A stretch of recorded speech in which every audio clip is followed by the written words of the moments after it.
Three flashpoints are lighting up at once: Gaza, Tehran, and the South China Sea. Which one reaches the United States first, and how do you know it is real escalation? What happens when three crises move at the same time through energy, shipping, and military risk, and all of them point toward your daily life? Stay with me, because today we connect the dots that headlines often leave separate, and by the end you will see how a distant clash can become a local cost. Welcome back to Safety Zone. This is the breaking news series, where we track the latest developments in global crises and explain why they matter directly for you. Our focus is not sensationalism and not empty speculation. It is about facts, credible sources, and a clear voice that translates complex events into consequences you can recognize at home. According to Reuters and the Associated Press, Israel has begun what it calls the first phase of an expanded ground assault on Gaza. At the same time, Iran is conducting a major naval drill with missile launches and has suspended cooperation with nuclear inspectors. And in the South China Sea, a collision between two Chinese vessels near disputed waters has triggered a round of diplomatic shouting, with video clips spreading across social media and fueling nationalism. These are not isolated events. They are linked by energy, by shipping lanes, and by alliances that can pull the United States in quickly. So tonight we ask, if these sparks catch fire, what is the chain reaction and what is the signal you should watch first? Israel has formally declared the beginning of the ground operation in Gaza City. According to Reuters and the BBC, tens of thousands of reservists have been called up. Some estimates put the number at 50 to 60,000. This is not a symbolic move. It is a full mobilization of the largest ground campaign Israel has undertaken in years. The United Nations has urged an immediate ceasefire, warning of catastrophic civilian losses. But Israeli officials frame the assault as a necessary strike against Hamas infrastructure, while Washington provides political backing and logistical support. The implications for the United States start with the allies. NATO members are divided on how far to support Israel's campaign. London, Berlin, and Paris have each convened emergency meetings. The State Department has ordered additional security for American embassies and citizens traveling abroad. But the larger risk is that this is not confined to Gaza. Hezbollah in Lebanon has already exchanged fire with Israeli positions in the north. Militias in Syria and Iraq aligned with Iran have issued threats. And the Houthis in Yemen have targeted maritime traffic before. If two or more of these groups act in parallel, Israel faces a multi-front war. That increases the chance that American assets in the Mediterranean and the Gulf, from carrier groups to intelligence platforms, are drawn into the conflict. So ask yourself, if this expands beyond Gaza, what is the first signal you would watch? Oil prices, airline routes, or the alerts from cyber agencies about potential retaliatory probes? Remember, escalation in the Middle East rarely stays regional for long, and Gaza is only the visible layer. The next move could come from the Gulf. Iran has chosen this week to launch its first major naval drill since the Gaza crisis began. The exercise, called Sustainable Power 1404, is underway in the Gulf of Oman and the Arabian Sea. According to the Financial Times and Reuters, Iranian forces launched missiles from both naval vessels and coastal batteries, simulating attacks on hostile fleets. This is more than training. It is messaging. The Gulf of Oman sits at the entrance to the Strait of Hormuz, the narrow passage through which roughly a fifth of the world's oil supply travels by sea. The U.S. Energy Information Administration has described Hormuz as the most critical choke point in global energy. If Iran even hints at mining those waters or deploying fast attack boats aggressively, insurance companies rewrite their risk models overnight. Premiums rise, ship owners reroute, and prices at the pump in America shift weeks later.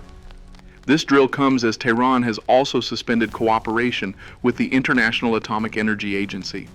Inspectors have long monitored Iran's nuclear program, flagging when enrichment levels rose above civilian norms. Without that cooperation, speculation grows about hidden facilities and potential weapons work. The European Union has already floated new sanctions. Washington has increased aerial patrols around Hormuz.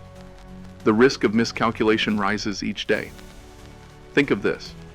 In 2019, Iranian forces shot down a U.S. surveillance drone near Hormuz. A few miles of difference, and it could have been a manned aircraft, with casualties that might have triggered open confrontation. Escalation here does not require intention. It only requires one mistake. For the United States, the consequences are direct. Gasoline prices rise. Airlines pay more for fuel. Families see budgets squeezed. Small businesses operating on thin margins absorb shocks. This is why the Gulf drill matters for your daily life. The first shock is visible: troops, sirens, and headlines. The second is quieter: tankers, premiums, and supply chains. And if you miss the second, you miss the real impact. Meanwhile, in the Indo-Pacific, a video has gone viral showing a collision between two Chinese vessels near Scarborough Shoal, a disputed reef claimed by both China and the Philippines. According to Al Jazeera and the BBC, one was a Chinese destroyer and the other a Coast Guard vessel. The footage, released by Manila, shows a high-speed pursuit that ended with a direct crash. Both governments blame each other. Beijing accuses Manila of provocation. Manila accuses Beijing of harassment. Washington, bound by a mutual defense treaty with the Philippines signed in 1951, has already reaffirmed that any armed attack on Philippine vessels in the South China Sea would trigger consultations under that treaty. Here is where the risk multiplies. If another incident occurs, especially one involving American ships conducting freedom of navigation patrols, the chance of a broader confrontation rises. The United States has deployed carrier strike groups to signal deterrence. But deterrence depends on perception, and perception can shift in a single moment of misjudgment. Could a single maritime incident change the price of what is on your shelf next month? The answer is yes, because 90% of global trade moves by sea, and much of it crosses the Pacific. Electronics, clothing, consumer goods, critical components for American factories. If shipping lanes are disrupted, if insurance premiums spike, if companies reroute ships around risky waters, delays and costs hit American consumers fast. And remember, China and the United States are not just military competitors. They are economic rivals whose supply chains remain deeply intertwined. One collision at sea reverberates into warehouses and storefronts thousands of miles away. Markets are already whispering what headlines have not said yet. Energy, shipping, and finance act as transmission lines that carry distant conflicts straight into American households.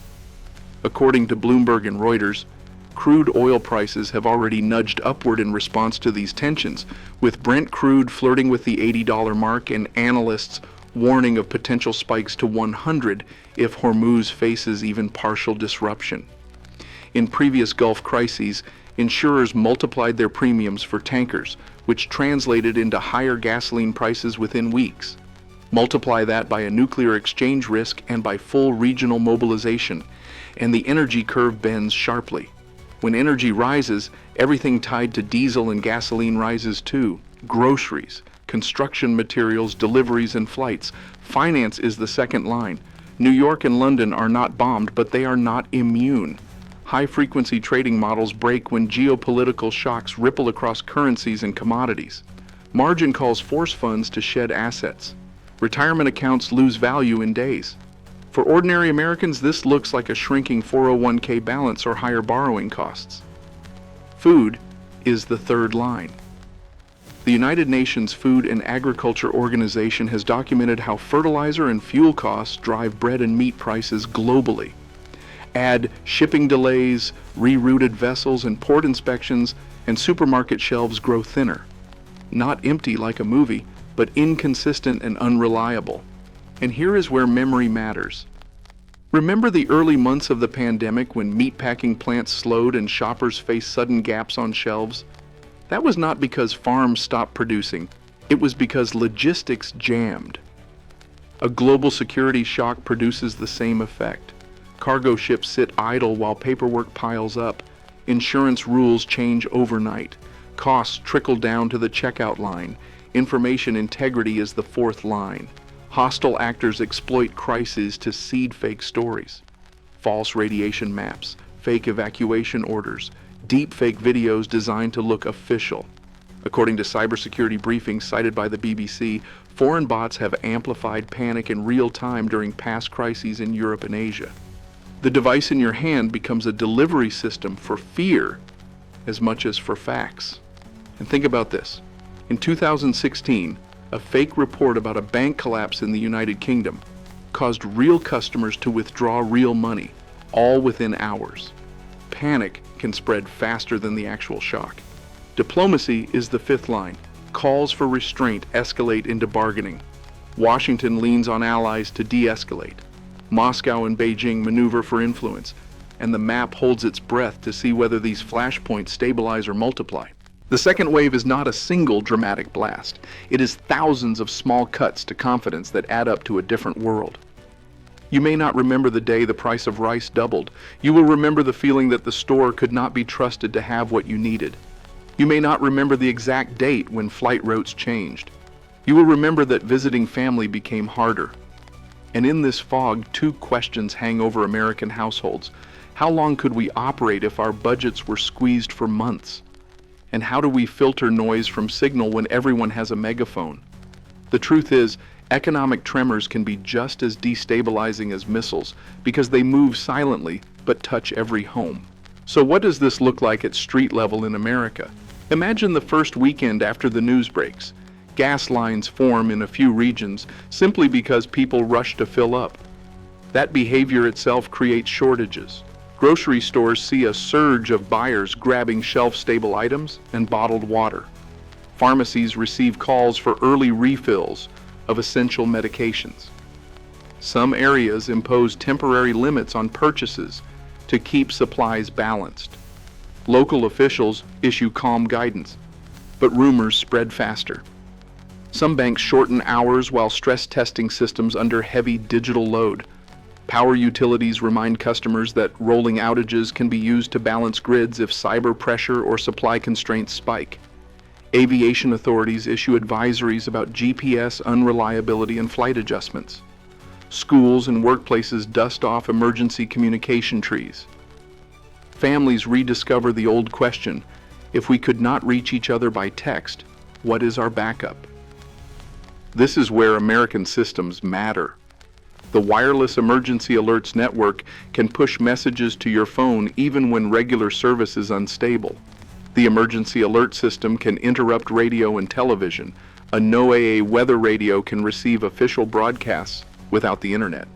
The point is not that you will need all of them at once. The point is that redundancy turns panic into patience. Ask yourself right now, could you go 3 days without buying anything? Could you cook without your usual appliances?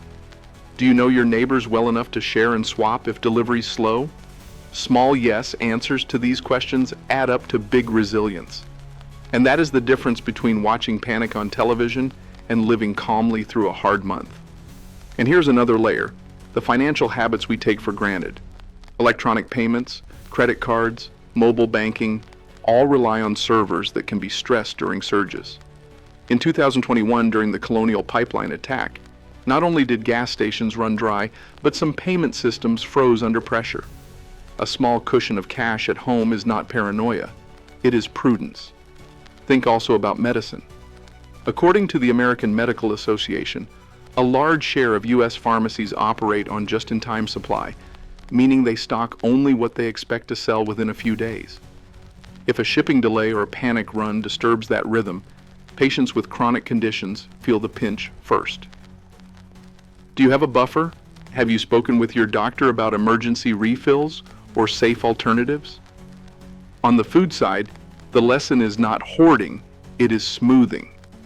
An extra week or two of shelf-stable basics can make the difference between anxiety and calm. Rice, beans, pasta, canned proteins, oil. This is not survivalism, it is basic resilience. And yes, even communication needs analog backups. A small battery-powered or hand-crank radio can connect you to official alerts if your phone fails.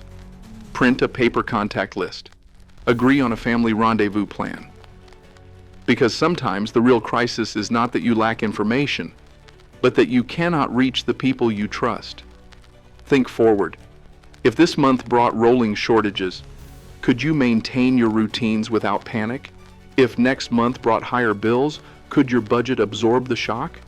These are not dramatic images, but they are the real edge of resilience. And the truth is, households that think about these questions now will be the ones who stay steady while others scramble. What ties all of this together is not just war in Gaza, drills in Iran, or collisions in the Pacific. It is the reality that crises do not happen one at a time. They overlap, they reinforce each other, and they test both national strategy and household resilience.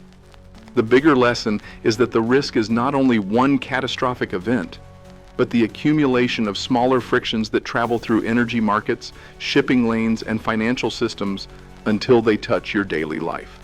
Strategically, the United States faces the challenge of maintaining deterrence and diplomacy across multiple theaters without overextending. Domestically, Americans face the challenge of keeping budgets flexible, communication reliable, and communities connected. If you want to see the signals before the headlines, pay attention to the slow indicators, shipping insurance rates, advisories from the Federal Aviation Administration, notes from the Department of Energy about supply, and cybersecurity alerts. They often move first. So let me leave you with a question. If these flashpoints keep multiplying, what kind of resilience do you need most at home? Is it financial, informational, or community? Subscribe to Safety Zone for clear-headed updates and practical readiness, because the next headline is only the start of the story.